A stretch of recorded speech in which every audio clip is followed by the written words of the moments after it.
से गौर से सुनो कि जिन लोगों को तुम अल्लाह के सिवा पुकारते हो वो एक मक्खी भी नहीं बना सकते, अगरचे उसके लिए सब इकट्ठे हो जाएं। और अगर मक्खी उनसे कोई चीज छीन ले जाए तो उसे उससे छुड़ा नहीं सकते।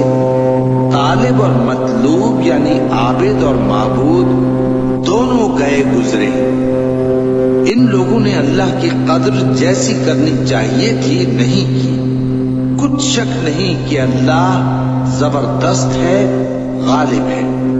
मेरे हुजूर सल्लल्लाहु अलैहि वसल्लम ने फरमाया, किसी को धोखा ना देना, दियानतदारी से चलना। इन दो सख्त पर मेरे नबी सल्लल्लाहु अलैहि वसल्लम ने फरमाया कि मेरा उम्मती हर गुनाह कर सकता है, दो नहीं करेगा। पहला, झूठ कभी नहीं बोलेगा, दूसरा, धोखा कभी नहीं देगा।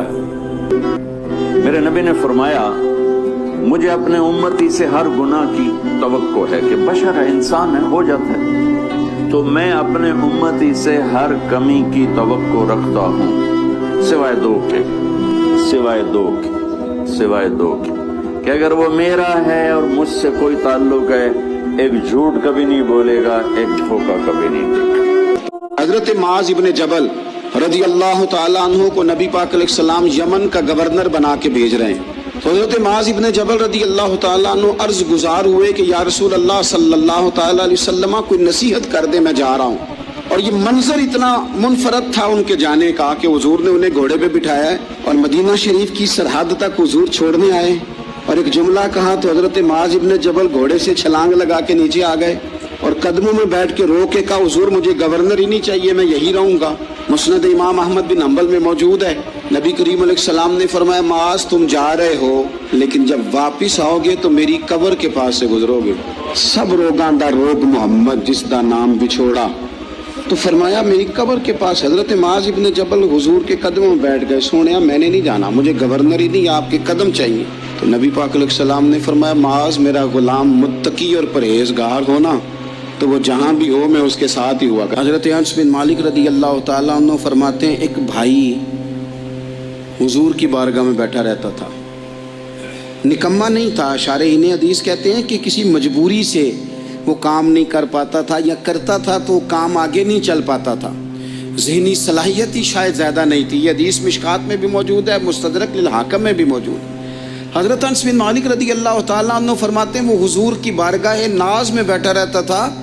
उसके भाई ने आके शिकायत की, या रसूल अल्लाह सल्लल्लाहु ताला अलैहि वसल्लम, ये कोई काम ही नहीं करता, कोई मेहनत नहीं करता, कोई जद्दोजहद नहीं करता, आगे नहीं बढ़ता, मुझे इसकी ज़रूरियात की किफ़ालत करनी पड़ती है, मुझे जद्दोजहद करनी पड़ती है, मुझे इसके मामलात का ख्याल रखना पड़ता है, आप इसे समझाएं।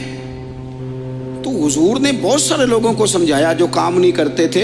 हमें सियासता में वो हदीस भी मिलती है जिस बंदे को नबी पाक सल्लल्लाहु अलैहि वसल्लम ने कहा था कि तेरे पास जो भी घर में है ला, तो वो प्याला और कंबल लाए थे, हुजूर ने बेच के कहा था जा कुल्हाड़ा खरीद के ला और लकड़ियाँ काट के तो बेच के अपना और अपने घर वालों का पेट पाल। ये सारी बातें अपनी जगह पर यहाँ नबी पाक ने एक रूहानी मसले का हल भी बताया।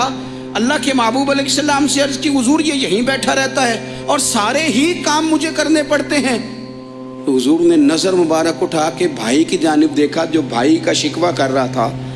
तो करीम महबूब फरमाने लगे, हो सकता है ये जुमले मेरे महबूब के, इनको कहीं लिखना, इनकी मिठास देखो, इनका हुस्न देखो और भाइयों की मोहब्बत के बीज जो रसूल पाक पैबंद लगा रहे हैं और जोड़ रहे हैं और जिस अंदाज में भाई को भाई से मिला रहे हैं, उस लहजे के हुस्न की मिठास को भी जरा चख के देखो।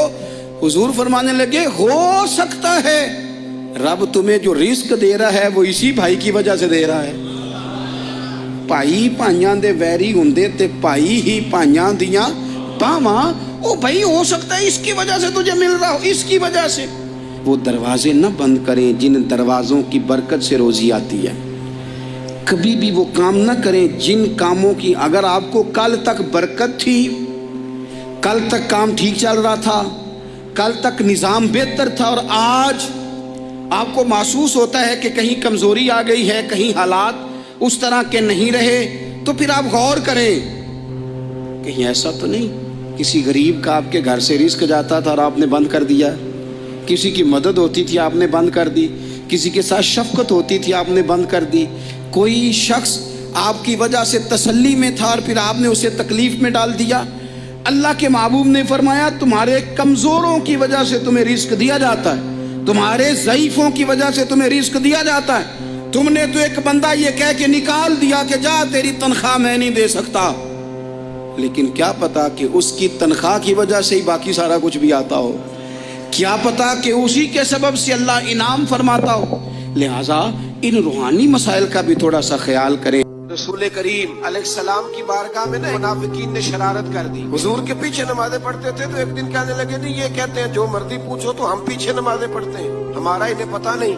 जब ये इतराज किया ना हुजूर के इल्म पर, आप समझ लें कि हुजूर के इल्म पर इतराज करना तरीका किसका है। जब ये कहा तो अल्लाह के रसूल ने ना, जुमे वाला दिन था, हुजूर ने फरमाया मेरे इल्म पर इतराज करते हो। 70 बंदे नाम लेके हुजूर ने मस्जिद नबी से निकाल दिए। हजरत उमर फारूक लेट हो गए, जुमे में आ रहे थे, इनको जाते हुए देखा तो उमर फारूक फरमाने लगे जुमा हो गया है। अब्दुल्ला बिन अबी सुलोल जो इनका सरबराह था ना, वो कहने लगा कि हाँ जी हो गया है। हजरत उमर अंदर चले गए तो पीछे से वो मुनाफिकीन अपने सरदार से कहने लगे कि 2 मिनट में उमर को पता चल जाएगा कि तुमने झूठ बोला है। कहने लगा बड़े पागल हो, मैंने तुम्हारी जान बचाई है, नबी पाक ने तो मस्जिद से निकाला है ना।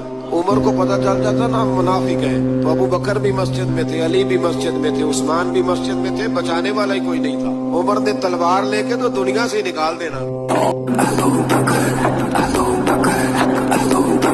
सदाकत का बहकर समंदर, वफा का वो गमखार, पहला रसूल खुदा का, नबी से वो नजरें हटाता नहीं है, जहाँ पर नबी है वो अब भी वही है। अबू बकर वो ईमान लाने बचाने में पहला, वो बार खिलाफत उठाने में पहला, सदाकत शुजाअत में वो सबसे आगे, नबी की अताअत में वो सबसे आगे, रसूल खुदा पर फिदा होने वाला, वो जाने वफा पर फिदा होने वाला, वो सारे का सारा